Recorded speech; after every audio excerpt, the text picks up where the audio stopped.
Hello and welcome back to Try to Smile. Ursi is here. I wanted to make a bit of a PSA, sort of a guide on how to play our best friend, Flaymaster Mawdrym. He's rather misunderstood, and I haven't seen a whole lot of players out there who take up the scalpel. But hopefully after seeing some of this stuff, you might be more inspired to make a Mawdrym deck and head it out into the fray. Now, first, a bit of a description. So he's a Primus Medicae in that he's kind of like a badass version of an apothecary, if my lore is right at least. And he's kind of like Fabius Bile, and if you ever have a chance to play him against Fabius Bile, he definitely, he thinks they're kindred spirits, but Fabius not so much. Fabius is more bent on creating the ultimate killing machine through augmentation and experimentation. Mawdrym, let's just say when Mawdrym graduated high school, I think he was voted most likely to graft a scrotum onto someone's face just so that he could punch someone in the balls and in the face at the same time. So pain is definitely the name of his game, really. So that's where I would say the line is drawn. Now, he's got a good number of disadvantages, just things that he is not good at. He's fragile. He's only got 30 hit points, and he is not who you want to use to face bash. So he's not even fast, okay? So, if you're going to start playing him like Karn, you're probably going to have a bad time. Now, his ability does not stop activated abilities from being used, so he can be easily countered by Mortarion or Decima, or pinged to death by Loken or something like that. So keep in mind, can't attack is just that. They can't attack you. It does not mean they can't use activated abilities and still win. He's also got some very inefficient heals. So disagreement is great. It's powerful. You get 5 hit points. That's awesome. But it comes at the expense of another guy on the field. So if you're okay with killing a friendly, probably the best bet would be someone who's already been poisoned and you've already used him to hit the warlord or whatever and he's about to die. Go ahead and use it then. That would be the best opportunity. Or try to capitalize on someone who's got backlash or whatever. But yeah, it definitely comes at a high price. Now, he is not as fast as, say, Loken or Erlen in the direct damage department. So if you try to get in a ping war with Loken, you are guaranteed to lose because he's got way more support for direct damage. Further, his passive is utterly useless against tactic decks. It's just not the thing that's going to win you the game there. So, what it does is it pings 1 damage to any troop that has already received damage. So, you're not going to do shit if the opponent isn't playing troops, at least not with your passive. Now, he also tends to suffer tunnel vision against the biggest threat on the field. Now, that's not good, for example, if your opponent is playing a Captain Kagos, and then all of a sudden you get an Iron Father, for example. You're going to have a really awful day. They're not going to go well. So Mercy and Forgiveness is going to help with that somewhat, but if you've got a big threat and so the opponent drops 2 of them, you're going to have to pick one and just figure out how you're going to take care of it and stop stalling.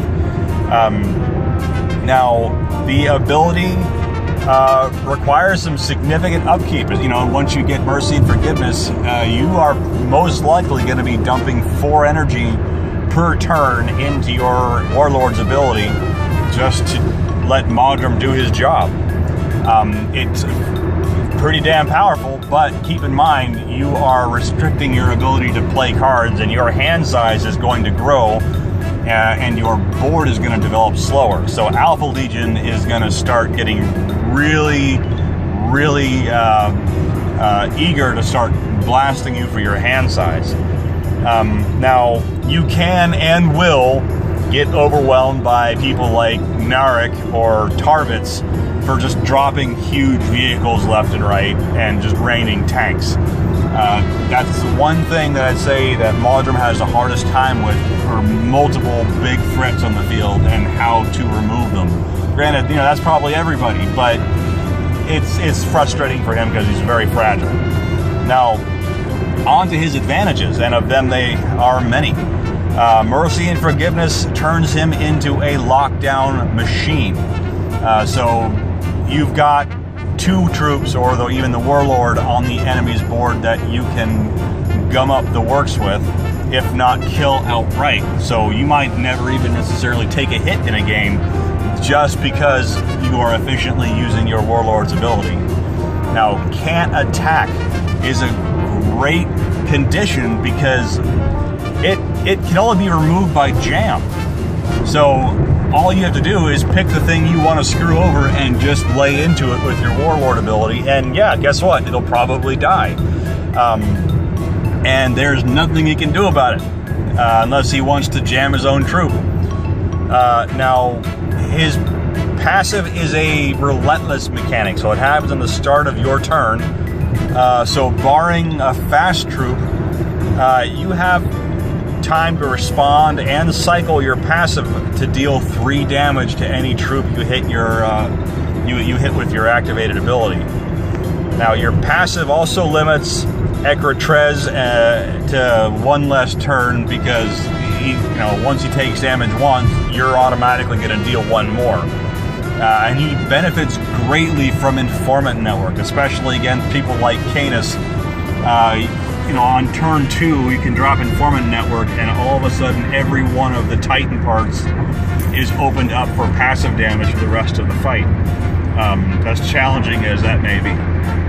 Now, the great thing is you can also kill your own troops. So, for example, if you're playing against Ingo Peck and he, drops a secret order or whatever on one of your dudes, or the trap, whatever, you can actually kill it instead of just waiting to see what the hell is going to happen and how screwed you really are going to be when you hit that pass turn button. Now, he's also got some amazing AoE support. And when I say amazing, Night Lords in general are the quickest drop of timed Melt-A-Bomb that you will see. And that's due to Recon talent. So for 5 energy and Recon talent on the field, assuming it's not been dealt with yet, you can wipe out the majority, if not all, of an enemy's board by dropping timed Melt-A-Bomb. 4 damage to everything, and God help him if you've got Endra Shek on the field, because after that kind of nonsense, he can just get absurdly huge. Now, he's also got fantastic stealth support, so on top of people like Endra Shek, Recon Talon, there are a few others that I'm missing just because they're not the really, really important ones, but you've got Tigress Exodus, which is 1 energy, gives stealth to something, and 1 on the front end. So, for example, you can Raven somebody, and for that 1 little bit of energy left, play Tigress, and you've got Raven again for next turn. And poor Angron, Kabanda, Raum, and any of those folks who specialize in face bashing, because he will just ruin their day and make it a slow and painful death. And it's hysterical. Mawdrym wins against these guys kind of like death by 1,000 cuts, and it's just, he wears them down, and they can do just nothing but stare at their shoelaces. It's great. So if you hate people playing Angron, pick up Mawdrym. It's a hoot. Now, a few things for some rules of engagement with Mawdrym. Give them no worthwhile targets until it's way too late. So that means use stealth or suicide troops. So, for example, if you are using Recon Talon, anything that has backlash is a great way to utilize Night Lords in general. So, for example, Cult Sorcerer or whatever it is, a 3 energy dude who gives you a lesser demon when he dies. Excellent card. It's a turn 2 play, and out of nowhere, your opponent both has a troop removed, and he's now staring down that 6/6 rage demon. it's a bit of a day ruiner on turn 3. But you need to be patient. And the thing with Mawdrym is that he is not a quick win kind of warlord. Now, I managed to win on turn 4, but that's not the norm. You really need to let your passive do its work and build your hand up, because a lot of his abilities, his usefulness, comes from his ability to react. Now, when the time is right, make judicious use of Melt-A-Bomb or Remiar, and just you have a repeatable damage source for removal with Remiar, because it returns right back to your hand with sneak attack, and of course, as previously mentioned, Melt-A-Bomb will wreck an entire enemy board. Now, what you want to do though is protect situational troops that you want to maintain with Tigress Exodus, and that means Jubak Starsight, Duke Mordecai, Support Squad, rather than Support Talon, Kurz's Chosen, or Raven. All of these are fantastic to hold on to, and they are durable in that you want to hold on to them because their value exists in them sticking around, not necessarily dealing damage to the face. Now, try to put stealth troops on one side of your warlord, and this is kind of like the tactic that you want to employ against, say, Chevron Dar, who just hits both things to your warlord's side for 2. The same concept kind of applies, because let's say, the rare case that you take a cleave troop to the face, you don't want your stealth troops in the way of that, so try to keep your most durable stealth troop next to your warlord and keep recon talent as far away as possible. That way you're at much lesser risk of losing him to cleave.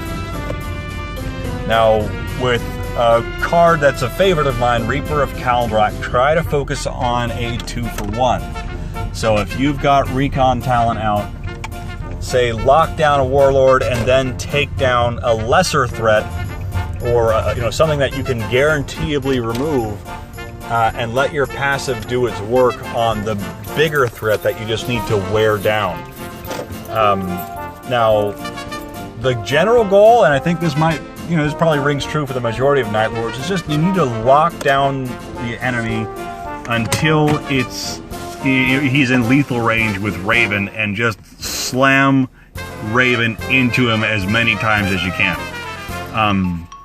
And if you need to use Tigress Exodus to do that, then by all means, go ahead and do it. Now, your ability on a warlord is great, and when I say ability, I mean Mawdrym's ability, but against most of them, it's not going to completely shut them down. So Fulgrim can still make tactics, Garrow can still heal, so fielding Support Talon with stealth will ruin the enemy's day. So, say turn 7, you can drop Support Talon with recon and immediately stun the warlord, and then say next turn stealth him, or just take one to the face, not lock somebody down on turn 5. If you've got 6th energy, play support and then Tigress Exodus, and then for the rest of the game you've got a pretty nifty stun cannon. Now, that's basically it, and I really like to emphasize 5 and 8. Those are, if nothing else, I would say are some of the most valuable pieces of advice that I can give when it comes to playing Mawdrym. So protect your valuable troops by keeping them the hell away from your warlord, and consider Support Talon, because he can stun lock the warlord or whoever is the biggest threat for activated abilities at the time. But anyway, I hope this was of value to you guys. Thank you very much for listening. And as always, try to smile.